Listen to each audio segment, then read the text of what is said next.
Hey, what's up you guys? It's your girl, Ubuhle.benkosiiiii, and today is True Crime Tuesday.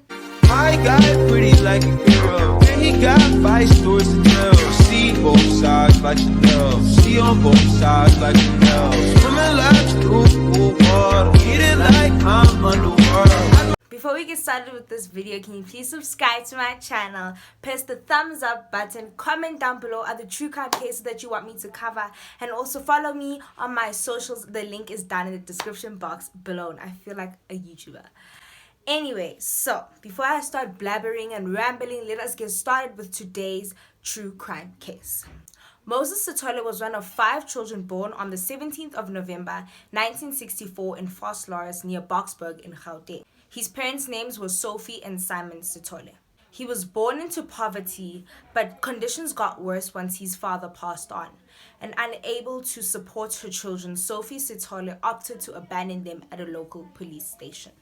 They were placed in an orphanage in KwaZulu-Natal, but abuse provoked teenage Moses Sithole to seek refuge from his older brother Patrick and later to go work at the Johannesburg mines. Sithole was sexually active from a young age, but all his relationships were short-lived. He was described as a handsome and charming man with social ease and intelligence, but he was also known to have an aggressive behavior with women. It is not known exactly when Sithole raped his first victim, but the first recorded victim happened September of 1987 involving Patricia Khumalo, who later testified at his trial. 3 other rape victims came forward, including Buyiswa Doris Swakamisa, who was attacked in February of 1989. She made a police report that resulted in Sithole's rape and trial, where he was jailed for 6 years in the Boksburg prison for the rape of Swakamisa. He maintained his innocence throughout and was released in 1993 for good behavior. In jail, however, he learned that rape victims left alive produced consequences.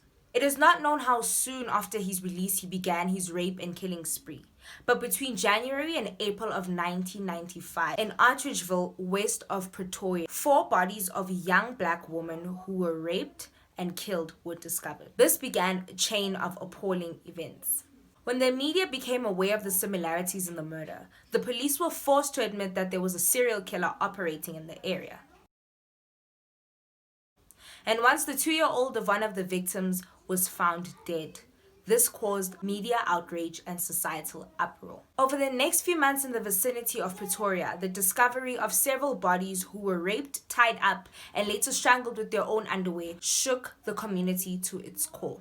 On July the 17th of 1995, a man spotted Sithole acting suspiciously around a young woman whose body was later discovered. Unfortunately, this man was way too far to identify the killer. A special investigation unit was established in the Pretoria Murder and Robbery Unit to understand the killer's patterns. As more victims were identified, the killer evolved his techniques to cause greater pain to his victims, presumably for his own pleasure. His means of approach was also confirmed.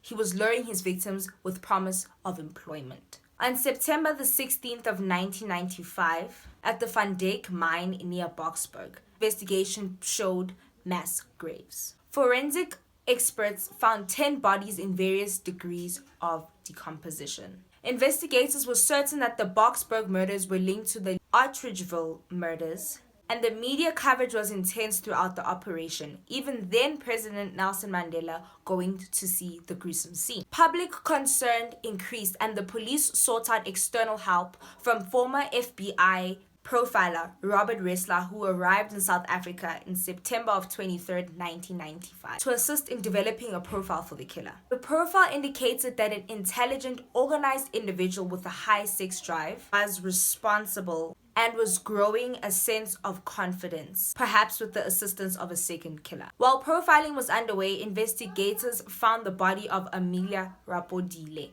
who had last been seen before having an appointment with a man named Moses Sithole on September the 7th. Investigators found a job application stating she had been offered a position. When the second victim came forward with a similar connection, the police were sure that they had found their suspect. However, they were unable to locate Sithole, who was continuing with his killing spree unfazed by the manhunt and the media coverage. On the 3rd of October, the body of Agnes Mbuli was found in Benoni. And on the same day, the Star newspaper received a call from someone presuming to be the serial killer. The police were sure that it was Sithole because the caller knew information that only the police and the killer would know. An attempt to set up a meeting with him failed. But after 3 bodies were found in the next 10 days, police were forced to release his details.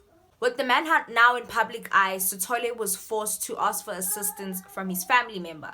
But eventually, on the 18th of October 1995, he was finally caught. He, however, was not going out without a fight. And this resulted in a police officer shooting him in the stomach and the leg. He was hospitalized, underwent surgery, and later transferred to a secure military hospital in Pretoria. He then admitted candidly to 29 murders. He denied having an accomplice and believed that copycat killers were at fault instead. A police claim that he had waived his right to attorney was later denied in court. 5 days later, on the 23rd of October 1995, Sithole was charged with 29 murders at the Magistrates Court in Brakpan.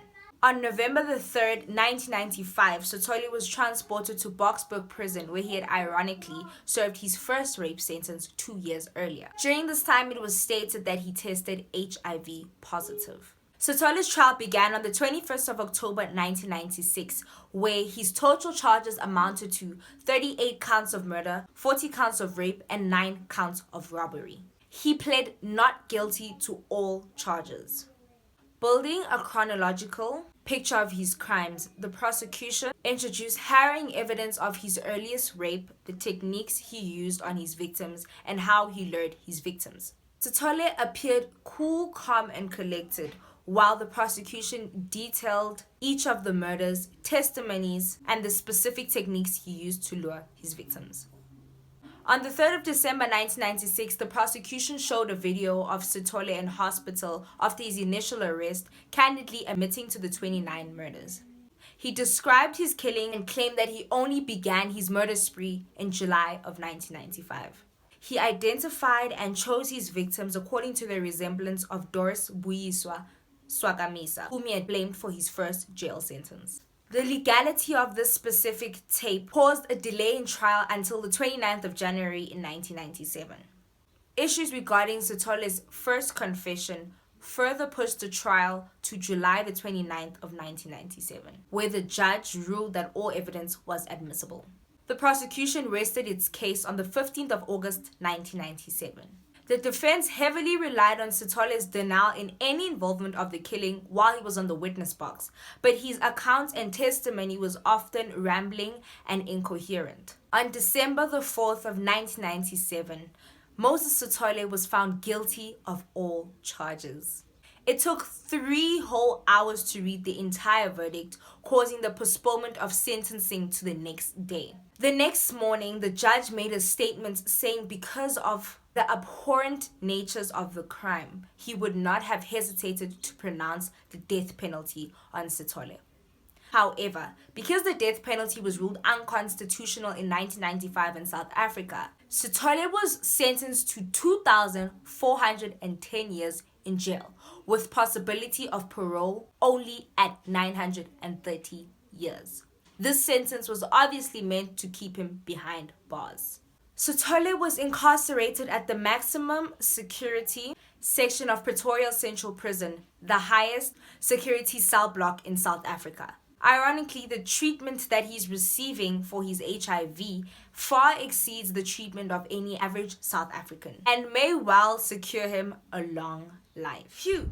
Thank you guys so much for watching this video. I hope you subscribed and pressed the thumbs up button, and I will see you next week, Tuesday!